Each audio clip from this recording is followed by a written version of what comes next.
Don't touch that, you might ruin something worth more than your entire life. The sentence didn't echo. It sliced. Clean. Precise. It cut through the soft jazz, the low hum of billion-dollar conversations, the clink of crystal glasses that cost more than most people's rent. For a moment, everything slowed. Forks hovered midair. A server across the room stopped breathing. And Naomi Carter stood there, still holding the bottle, her hand steady, her face unreadable. The rooftop restaurant shimmered under amber lights, the city stretching beneath like a kingdom of glass and ambition. This was where power dined. Where deals weren't just signed, they were decided long before the ink touched paper. And at the center of it all sat Daniel Whitmore. 39. Billionaire. CEO. The kind of man who didn't ask for attention, he absorbed it. His suit was charcoal gray, perfectly tailored. His watch caught the light like it knew it belonged there. He didn't look at Naomi when he spoke. He never did. To him, she wasn't a person. She was movement. Background. Replaceable. Just pour the wine, he added, dismissing her with a flick of his fingers, already turning back to the men across the table. They laughed. Not because it was funny. Because he was powerful. Naomi moved. Silent. Precise. The bottle tilted. Red wine filled the glass without a single drop wasted. But her eyes didn't stay on the glass. They moved. Across the table. Across the documents. Across the numbers printed in bold black ink. She wasn't just serving. She was watching. Listening. Calculating. Because Naomi Carter had learned something most people in that room never would. The more invisible you are, the more you see. Daniel leaned forward, voice smooth, confident, rehearsed. $500 million. That's the valuation post-acquisition. He tapped the contract with one finger. Control. Certainty. Ownership. The investors nodded. Impressed. Interested. Ready. Pens were already uncapped. Chairs shifted closer. The air tightened, not with tension, but with anticipation. This was the moment.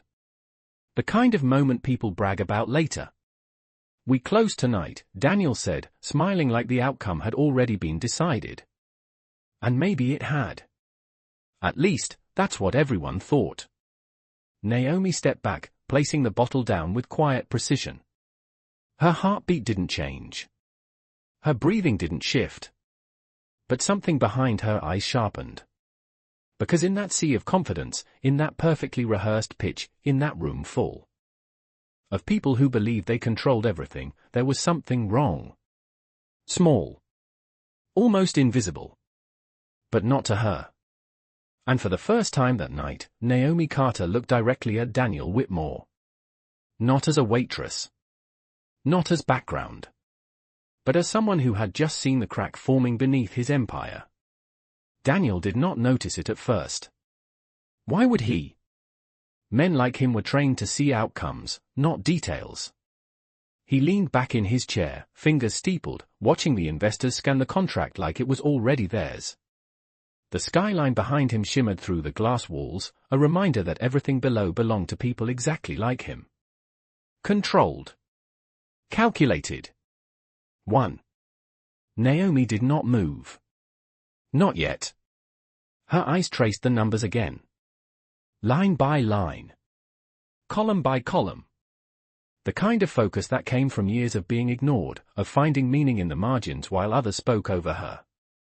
She had seen this before. Not in rooms like this, not with this much money on the line, but the pattern was the same. Confidence moving faster than truth. One of the investors adjusted his glasses.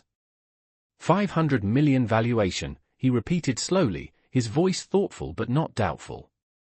Not yet. Daniel nodded, smooth, effortless. Conservative estimate, he said. We are leaving room for growth. A few quiet chuckles. Agreement. Approval. The rhythm of power moving exactly as expected. Naomi's fingers tightened slightly around the tray. Just enough to feel it. Not enough for anyone else to notice. Because there it was again. That number. That same number that did not sit right. Not because it was too big. But because it was too precise. Too clean. Too perfect. She shifted her weight, one small step closer to the table, close enough to hear the paper slide as one of the men turned the page. Close enough to see the footnote most people would never read. Daniel kept talking, layering confidence over confidence. Our projections are based on 12-month performance metrics, he continued. All verified. Verified. The word lingered in the air like a promise no one thought to question. Naomi's eyes dropped to the bottom corner of the page. Tiny text. Easy to ignore. Designed to be ignored. But she did not ignore things. She could not afford to. And that was when it clicked. Not loudly. Not dramatically.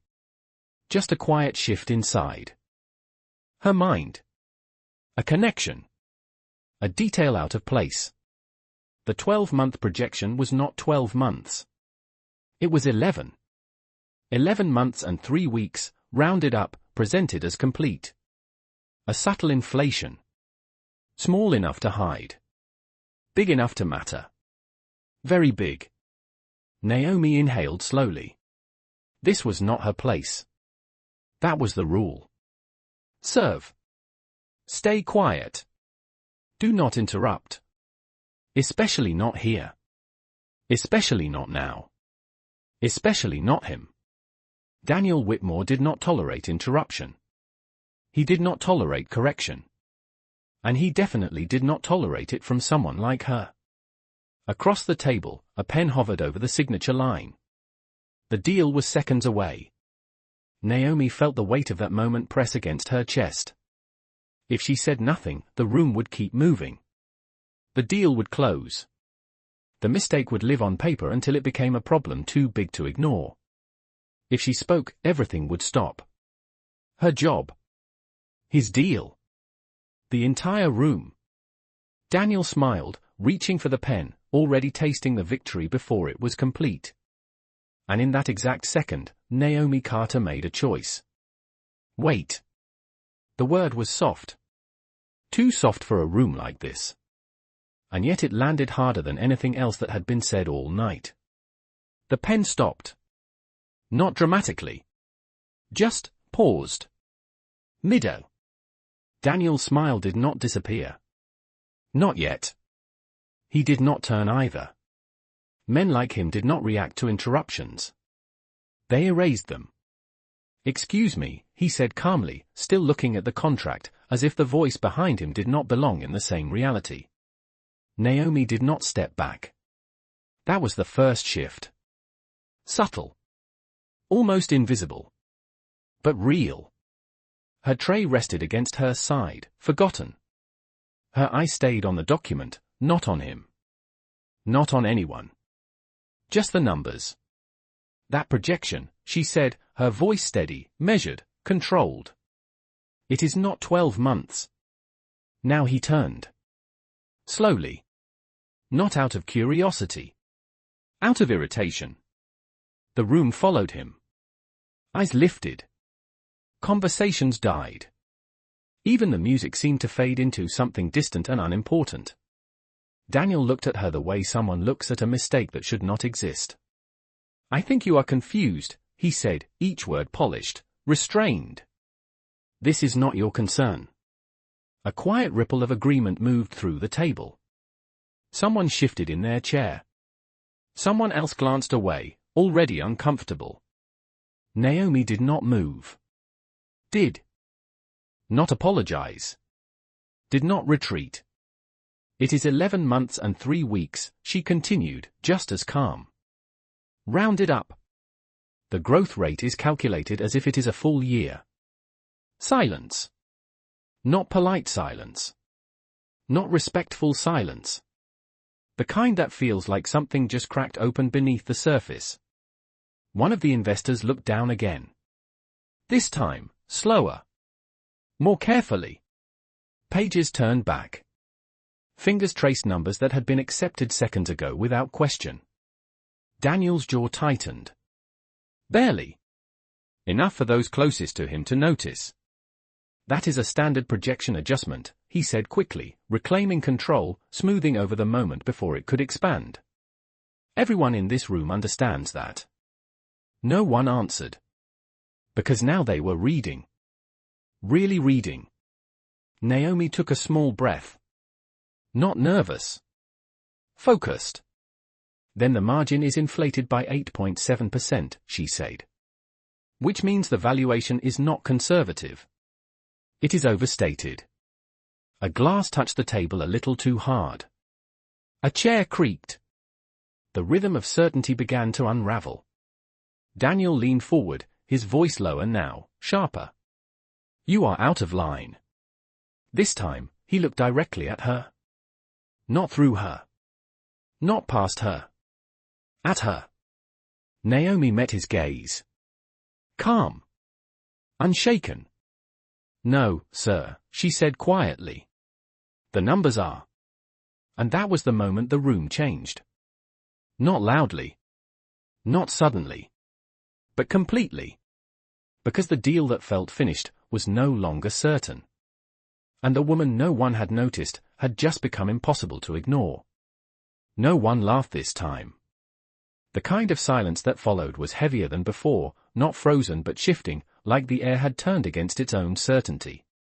One of the investors cleared his throat, subtle but loud enough to matter. He leaned closer to the document, adjusting the angle of the page as if the truth might reveal itself differently under a new light. Fingers moved. Numbers were traced again. Slower. Careful. Intentional. Daniel did not sit back. He did not relax. He stayed forward, shoulders squared, eyes locked on Naomi with a sharpness that no longer hid behind charm. You are misinterpreting a standard financial model, he said, voice controlled but thinner now, like something underneath it was starting to strain. Naomi did not rush to respond. She did not fill the silence. She let it breathe. Let it stretch just long enough for doubt to grow roots in the room. Because doubt, once planted, does not need help. The compounding rate is applied as if the 12th month exists, she said finally, her tone unchanged, steady as if she were describing something obvious. But the data set ends before that. Another page turned. This time, louder. One of the men frowned, his brows pulling together as his eyes scanned the appendix. Where is the December data? He asked, not to Naomi, not even directly to Daniel, but to the paper itself, as if the answer should have been there all along. Daniel's jaw tightened again. This time, it stayed that way. It is included in the projection curve, he replied quickly. Too quickly. The kind of answer meant to close a door before anyone could walk through it. But the door was already open. Naomi's gaze dropped to the bottom of the page again. That small text. That quiet detail no one notices until it matters. It is estimated, she said. Not louder. Not stronger. Just clearer. The difference between included and estimated hung in the air like a line no one could ignore anymore. A chair shifted. Another investor leaned back, arms crossing slowly, the kind of movement that says everything without words. The confidence that filled the room minutes ago did not disappear. It changed direction. Now it was looking for answers. Real ones. Daniel exhaled through his nose, a small sound, controlled but visible. He reached for the contract again, tapping the page with his finger, reclaiming space, reclaiming authority. This is how growth modeling works, he said, his voice firm, louder now, pushing against the rising uncertainty. We project forward. That is the point. Naomi nodded once. Not in agreement. In acknowledgement. Yes, sir, she said. But then the valuation should reflect projection risk, not confirmed performance. That was it. That was the shift. The moment where confidence could no longer pretend to be certainty. One of the investors slowly set his pen down. Not dramatically. Just deliberately. Another followed. The soft clicks echoed louder than they should have. Daniel saw it. Of course he did. The micro changes. The hesitation. The space where signatures should have been. And for the first time that night, he was no longer leading the room. He was trying to catch up to it. Naomi stepped back then. Just one step. Returning to where she was supposed to be. Invisible. Quiet. Replaceable. But the room did not let her go back. Because now, every eye knew exactly where to look. And the deal that felt inevitable was starting to fall apart piece by piece. The room did not recover. It adjusted. Slowly. Uneasily. Like a machine realizing one of its core parts was no longer reliable. No one reached for their pen again. That moment had passed. And everyone in that room knew it. Daniel Whitmore saw it in the smallest ways. The way one investor leaned back instead of forward. The way another tapped his finger against the table, not in impatience, but in calculation. The way eyes no longer followed his voice, but returned again and again to the document in front of them. He smiled. Not because he felt confident. Because he understood something most people did not. Control is not about being right. It is about appearing unshaken when everything begins to move. Gentlemen, he said smoothly, adjusting his cuff as if nothing had changed, we are discussing a minor technical interpretation. Nothing more. His voice filled the space again, practiced, steady, familiar. The kind of tone that had closed deals before anyone could question them. For a second, it almost worked. Almost. But doubt does not disappear once it is seen. One of the investors leaned forward again, but this time his movement was slower, more deliberate. If the data is estimated, he said carefully, then the valuation should reflect uncertainty. He did not look at Naomi when he spoke. But his words carried her presence. Daniel nodded, as if he had expected that question all along. And it does, he replied. Within acceptable margins. Acceptable. The word hovered. Vague. Flexible. Safe. Until it was not. Naomi stood still, just behind the edge of the table, her hands now resting lightly against the tray.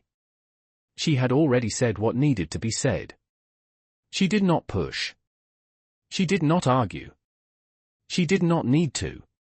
Because now, the room was doing the work for her. Another investor spoke, quieter but sharper. 8.7% is not a minor margin. The number landed heavier this time. No longer hidden. No longer ignored. Daniel's eyes flickered. Just once. But it was enough. Enough for the room to feel it. Enough for the balance to shift again. It is within industry tolerance, Daniel replied, his voice firmer now, pressing harder, trying to close the space that had opened. But the rhythm was gone. The certainty that once carried his words had thinned. You could hear it if you listened closely. And they were listening now. Really listening. A chair slid back slightly. Another document was pulled closer. Pages turned again, faster this time, not searching for confirmation, but for proof. The kind of proof that changes decisions. Naomi lowered her gaze for a moment, not out of submission, but out of patience. She had seen this moment before. Not in rooms like this. Not with stakes this high. But the pattern was the same. Truth does not shout. It waits. And when it is finally seen, it does not need to fight. Daniel placed his hand flat on the table. Not aggressive. Grounding. Reclaiming space. Let us not lose perspective, he said, slower now, more controlled, each word placed carefully. This deal is still strong. Still. The word lingered longer than he intended. Because now it implied something else. Something weaker. Something uncertain. One of the investors finally leaned back fully, exhaling quietly. Decision forming. Not spoken yet. But close. Very close. And for the first time that night, Daniel Whitmore was no longer presenting a deal. He was defending it. While the woman he dismissed as invisible had already said everything she needed to say. The shift was no longer subtle. It had weight now. Direction. One investor closed the folder halfway, not as a rejection, but as a pause. A signal. The kind that says, this is no longer routine. Daniel saw it immediately. He did not speak right away. That was new. He had built his reputation on always having the next word ready, the next move prepared before anyone else realized they needed one. But this moment was different. It was not about speed anymore. It was about control. And control was slipping, inch by inch. Let us clarify something, he said finally, his voice lower, steadier, carefully measured. Every projection includes assumptions. That is the nature of growth. His tone was calm again, almost reassuring, like a teacher guiding a room back to focus. For a second, the room leaned in. Not convinced. But listening. Naomi did not interrupt. She stood exactly where she was, hands still, posture straight, her presence quiet but anchored. She was not trying to win. She was letting the truth finish what it had started. One of the investors nodded slightly, considering. Assumptions are expected, he said. But undisclosed adjustments are something else. The word undisclosed settled heavily.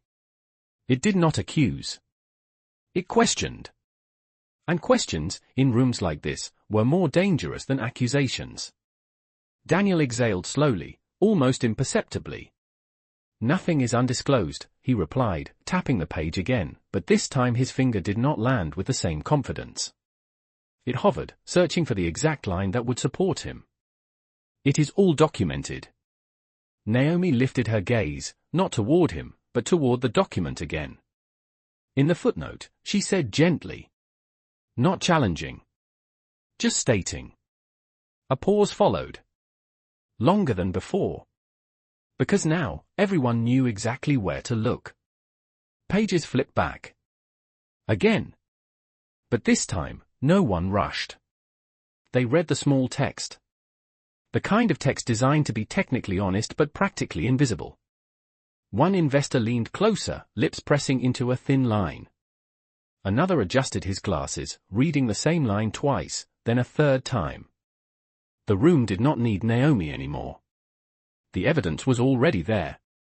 Daniel straightened slightly, shoulders tightening, his presence growing sharper, more deliberate.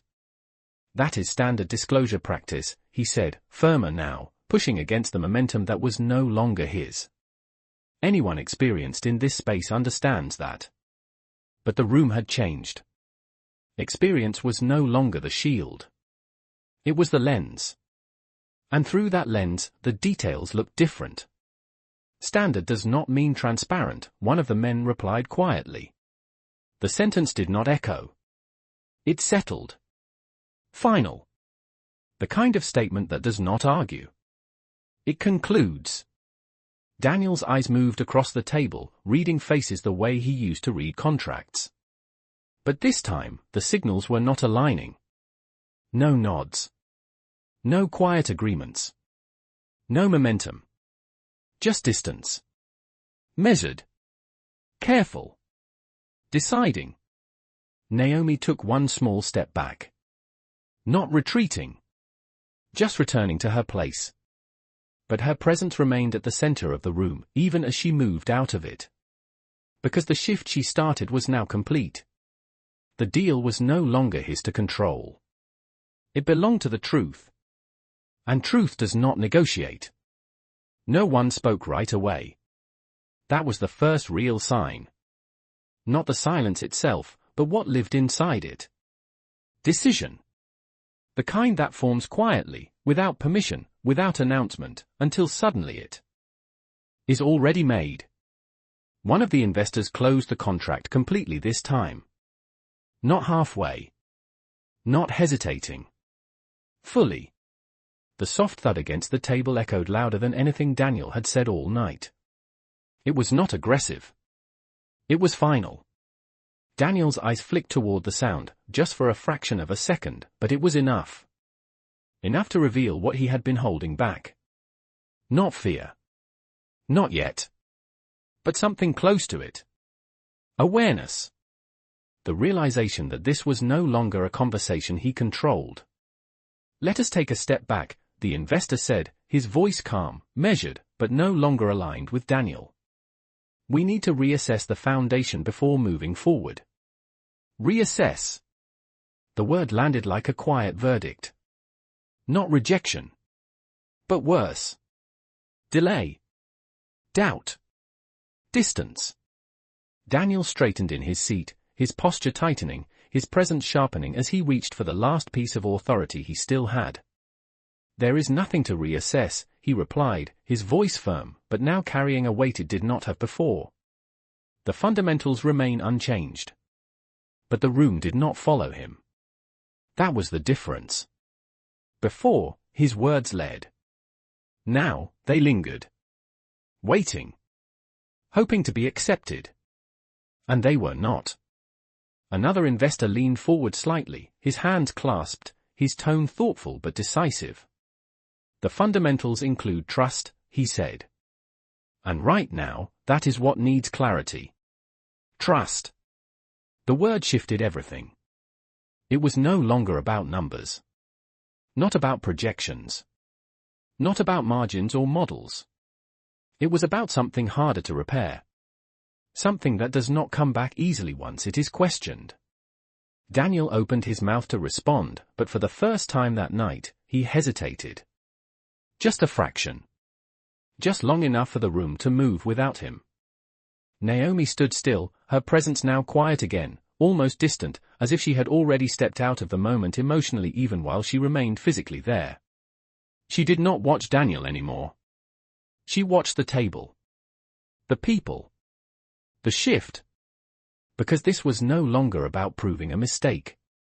It was about what that mistake revealed. One of the men slid the contract slightly away from himself, not pushing it, not rejecting it, just creating space. Another followed. Subtle movements.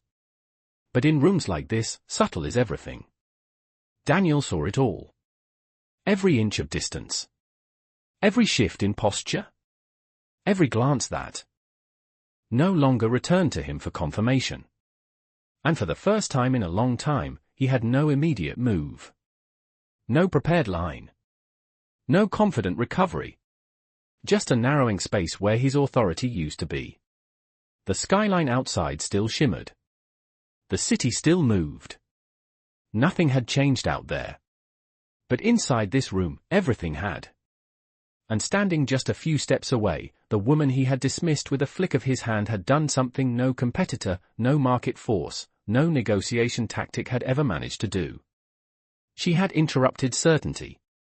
And once certainty breaks, it does not come back the same. The room did not end the meeting. That would have been too clean. Too simple. Instead, it lingered in a space far more uncomfortable. Unresolved.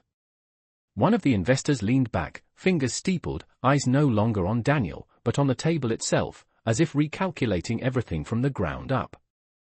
Another checked his watch, not because he was in a hurry, but because time had suddenly become something worth reconsidering. Daniel remained still for a moment longer than he should have.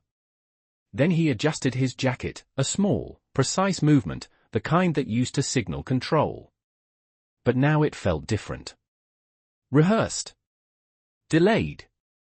"We can revise the structure," he said, shifting his tone, softer now, more flexible. "Adjust the model. Clarify the assumptions. There is no reason to walk away from this opportunity." Opportunity. The word no longer carried the same weight. It sounded like an offer now. Not a certainty. One of the investors looked up, finally meeting Daniel's eyes again. Not with agreement. With evaluation. "We are not walking away," he said. "We are stepping back." Step back. 2 words that moved the deal further away than any rejection could. Because a step back means time. And time means scrutiny. And scrutiny reveals everything.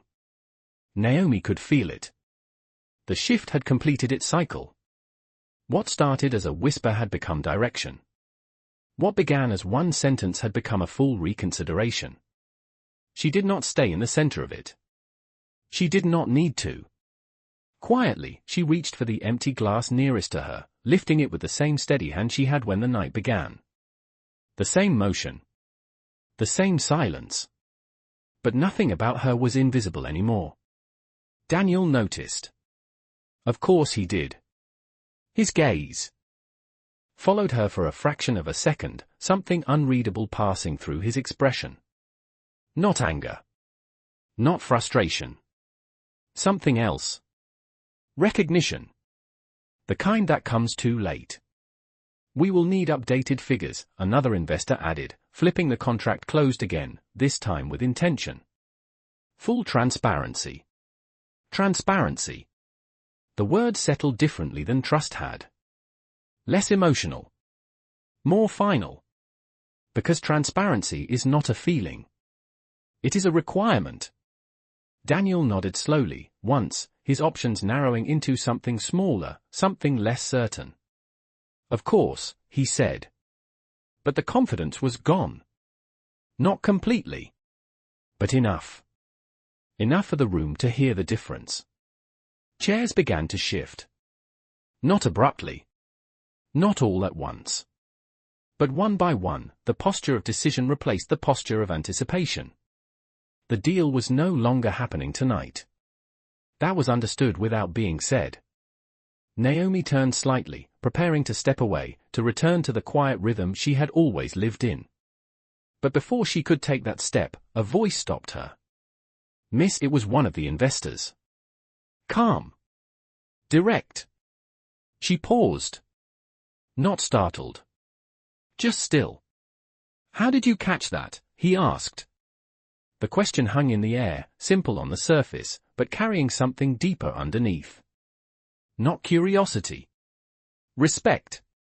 Naomi turned her head slightly, just enough to acknowledge him. Her expression did not change. Her voice remained soft. I read what everyone else skipped. Silence followed. Not the heavy kind from before. A different kind. One that did not erase her. One that held her there, not as background, but as someone who had shifted the outcome of the entire room. And behind her, Daniel Whitmore said nothing. Because for the first time that night, he understood exactly what it cost to overlook someone who sees everything. The question did not fade when Naomi turned away. It stayed in the air, echoing quietly through a room that no longer belonged to certainty. I read what everyone else skipped. The words were simple. Almost too simple. But in a place built on complexity, simplicity carried weight. The investor who asked the question nodded slowly, as if confirming something he had already begun to suspect. Not about the numbers. About her.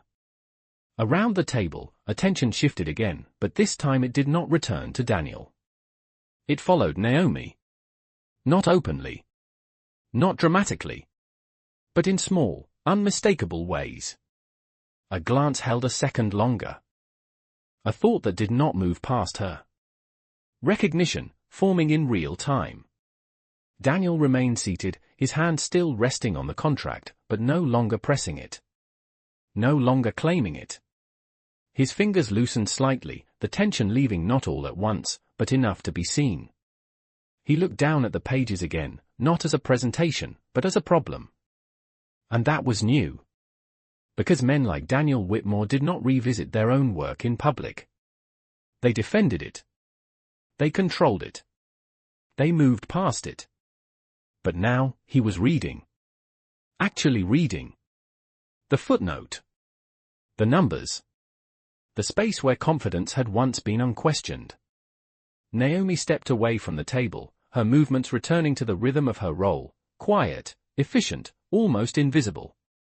But the room did not let her disappear the way it had before. Because now they knew. Not everything. But enough. One of the investors leaned toward another, their voices low, careful, but not quiet enough to hide intent. If she saw it in seconds, the sentence trailed off. It did not need to finish. The implication was already clear. Daniel heard it. Of course he did. His jaw tightened again, but this time there was no immediate response, no smooth correction, no confident redirection. Just silence. Not chosen. Forced. He leaned back slightly, finally breaking the forward posture he had held all night. The shift was small, but it marked something deeper. He was no longer pushing the room. He was adjusting to it. Across the table, the lead investor closed his folder fully and placed both hands on top of it, a gesture that felt more like conclusion than pause. "We will review this with our team," he said, his tone professional, measured, but no longer aligned with immediate action. "And we will reconnect." Reconnect. Not tonight. Not now. Later. On different terms. Daniel nodded once, controlled, composed, but the energy behind the motion had changed. It was no longer agreement. It was acceptance of something he did not choose. Naomi reached the edge of the table, placing a fresh glass where an empty one had been. The motion was seamless, practiced, unremarkable. And yet, it carried a quiet finality. Because she was no longer part of the conversation. She had already shaped it. The investors began to gather their things, not hurried, not abrupt, but deliberate. Each movement reinforcing what had already been decided. The deal was not dead. But it was no longer alive in this room. Daniel remained seated a moment longer than the rest. Watching. Calculating. Not the numbers this time. The moment. The shift. The cost. And as Naomi turned to leave the table completely, her presence fading back into the rhythm of service, there was one thing left behind that could not be undone. Not the mistake. Not the delay. Not even the lost momentum. It was something smaller. Simpler. And far more dangerous. The realization that the person he had dismissed without a second thought had seen more than he did. And once that truth exists, it does not go away. The room ended without ever officially ending. That was how power dissolved when it did not want to admit it had lost control. Chairs slid back. Jackets were adjusted. Quiet handshakes replaced confident agreements. No one rushed. No one made a scene. But no one stayed either. One by one, the investors moved away from the table, their conversation shifting into low, private tones that no longer included Daniel Whitmore. He remained seated. Still. Composed. But no longer at the center. The contract in front of him sat untouched now, its sharp edges no longer promising anything. Just paper. Just numbers. Just a reflection of something that almost happened. Daniel's eyes moved across the pages again, slower this time, not scanning, not presenting, but searching. Not for confirmation. For the exact moment it broke.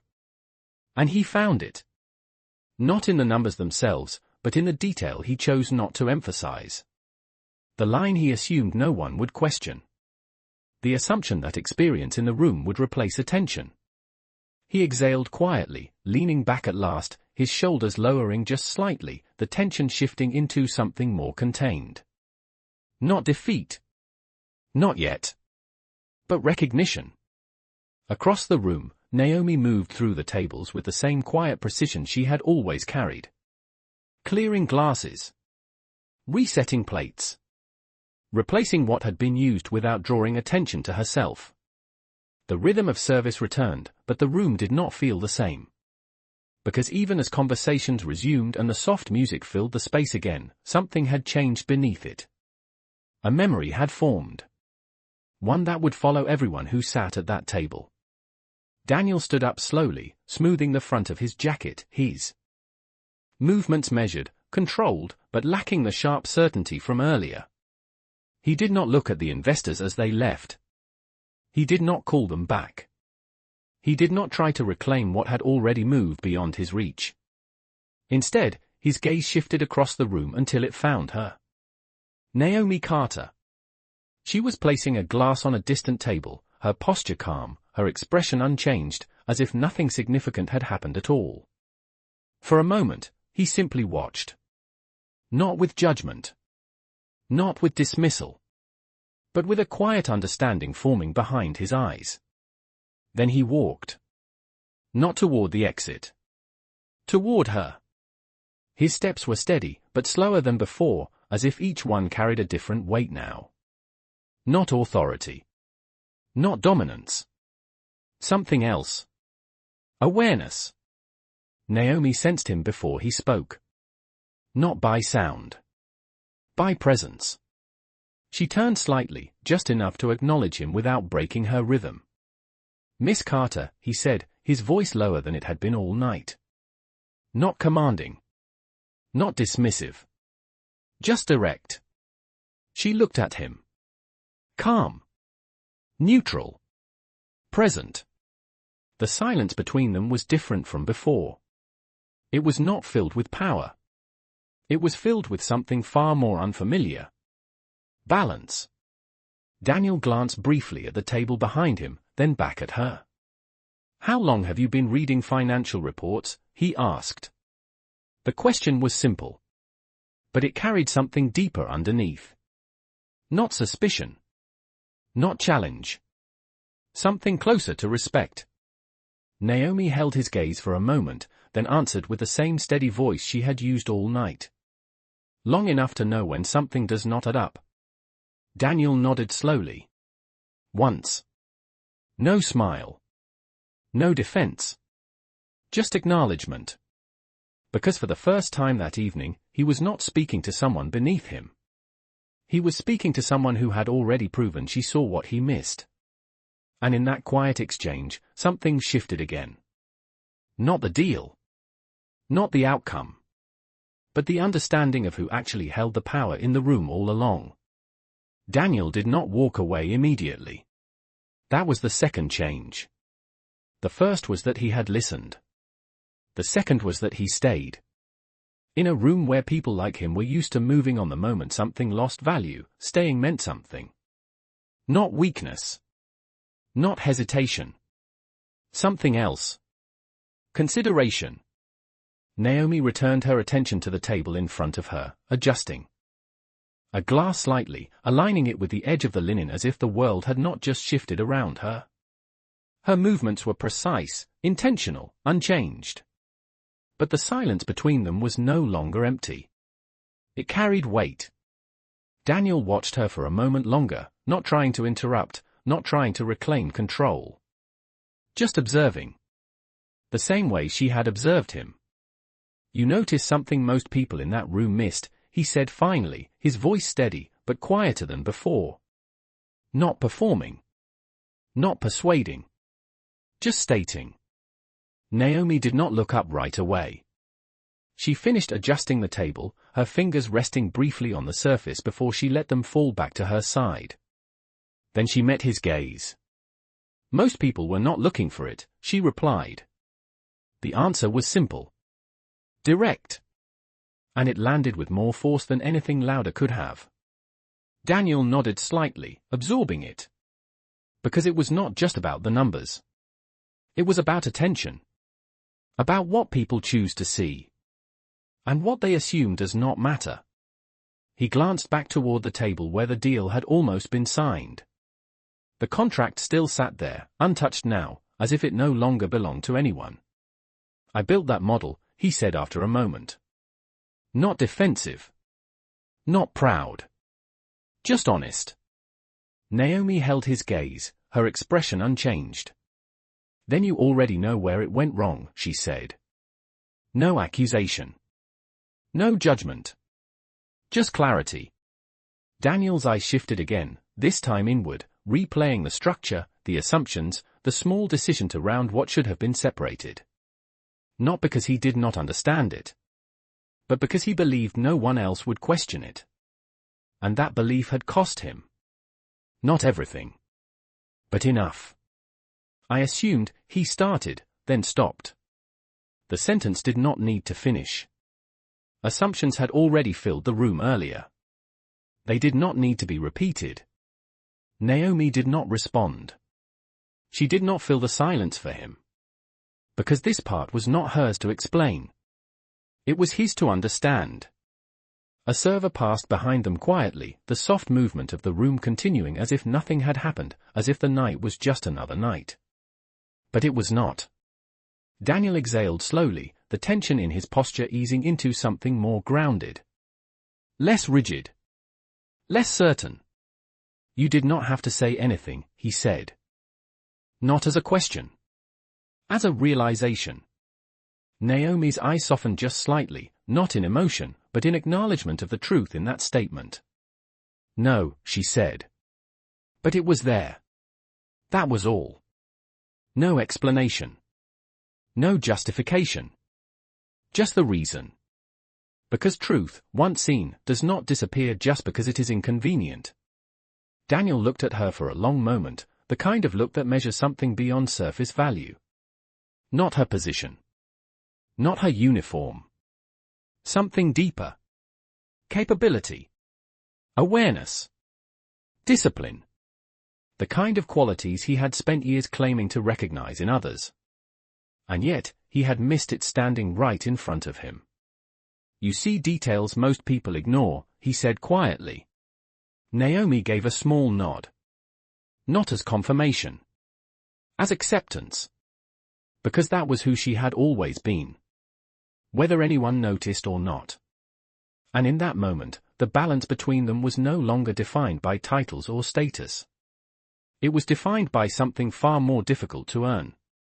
Perspective. And for the first time that night, Daniel Whitmore was not the one leading the understanding. He was the one learning from it. The night did not return to what it was.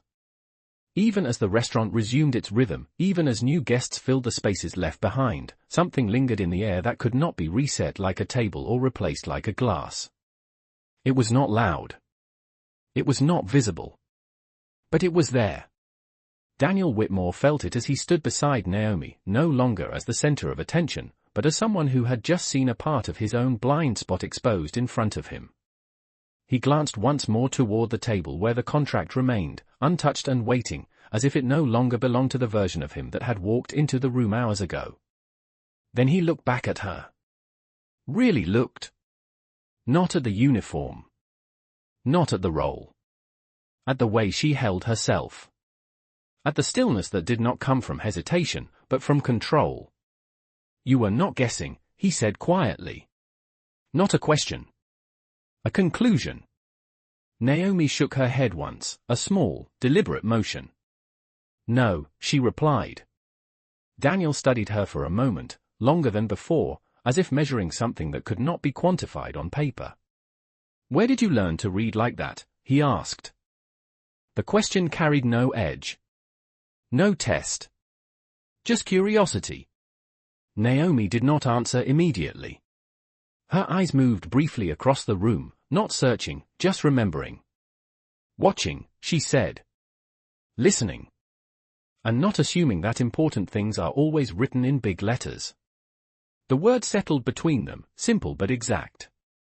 Daniel let out a quiet breath, almost a laugh but without humor. Most people in my position would have ignored that, he admitted. Naomi met his gaze again. Most people did. There was no pride in her voice. No satisfaction. Just truth. Daniel nodded slowly, absorbing it.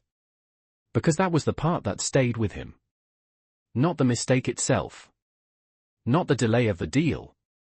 But the fact that an entire room full of experienced, powerful people had chosen not to see something that was right in front of them. And the only person who did was the one they all overlooked. He glanced down at his hands for a moment, then back at her. You changed the outcome of a $500 million decision tonight, he said. Naomi's expression did not shift. The numbers did, she answered. I just pointed at them.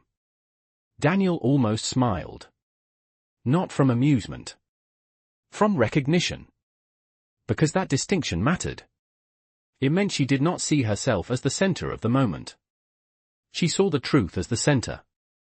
And that was something he understood better than he wanted to admit. A quiet pause settled again, but this time it was not heavy. It was reflective. The kind that comes after something important has already happened. "Do you plan to stay here?" he asked after a moment, glancing briefly at the tray in her hands, then back at her. The question was careful. Not dismissive. Not condescending. Just open. Naomi considered it for a second, not because she did not have an answer, but because she understood what he was really asking. "For now," she said. Daniel nodded once more, slower this time. "For now," he repeated, as if the words carried more meaning than they appeared to. Because he knew something had shifted. Not just in the room. Not just in the deal. But in how he would see people like her from this point forward. And as Naomi turned slightly, ready to return to the quiet work that had always defined her place in rooms like this, Daniel Whitmore understood something he had never needed to learn before. Power is not always the loudest voice at the table. Sometimes, it is the one who sees what everyone else chooses to ignore. Naomi did not stop walking. That was the final detail. No hesitation. No glance back. No need to confirm what had already been understood. She moved through the restaurant with the same quiet rhythm she had carried from the beginning, placing glasses, adjusting settings, restoring order to a space that had briefly revealed something deeper than luxury. Around her, conversations returned. Laughter resumed. The soft jazz filled the air again, smooth and effortless, as if the night had never broken. But it had. And the people who sat at that table would not forget it. Daniel remained where he was for a moment longer, watching her disappear into the flow of movement that once made her invisible. But now, he could not unsee her. That was the difference. That was the cost. Not the delay of the deal. Not the recalculation that would follow. But the shift in perception that could not be undone. He turned back toward the table one last time, the contract still resting where it had been left behind, no longer a symbol of certainty, but a reminder. He picked it up slowly, not with the confidence of ownership, but with the awareness of responsibility. His fingers traced the edge of the page, stopping briefly at the footnote that had changed everything. So small. So easy to overlook. And yet, it had undone an entire room. He closed the folder, not abruptly, not with frustration, but with understanding. Because what had been exposed tonight was not just a miscalculation. It was a habit. The habit of assuming that power protects you from detail. The habit of believing that experience replaces attention. The habit of deciding who matters before they ever speak. Daniel adjusted his jacket once more, but this time the motion carried something different. Not control. Not performance. Awareness. He walked toward the exit, not rushed, not delayed, just steady, the way someone walks when they are thinking about something they cannot ignore anymore. Behind him, Naomi continued her work. No applause. No recognition from the room. No change in title. But none of that mattered. Because she had not raised her voice. She had not argued. She had not demanded to be seen. She had simply seen what others chose not to. And that was enough. A server passed by her, asking quietly if she needed help resetting another table. Naomi shook her head gently, finishing the arrangement herself, aligning the final glass with the same precision she had shown all night. Perfect. Quiet. Intentional. As if nothing had changed. But everything had. Because in a room full of power, money, and influence, the most important voice had not been the loudest. It had not been the richest. It had not been the one sitting at the head of the table. It had been the one no one thought to listen to. Until it was too late. And as the night carried on, blending back into the illusion of control and elegance, one truth remained beneath it all. She did not interrupt the room. She revealed it. And once a room reveals itself, it can never go back to what it pretended to be.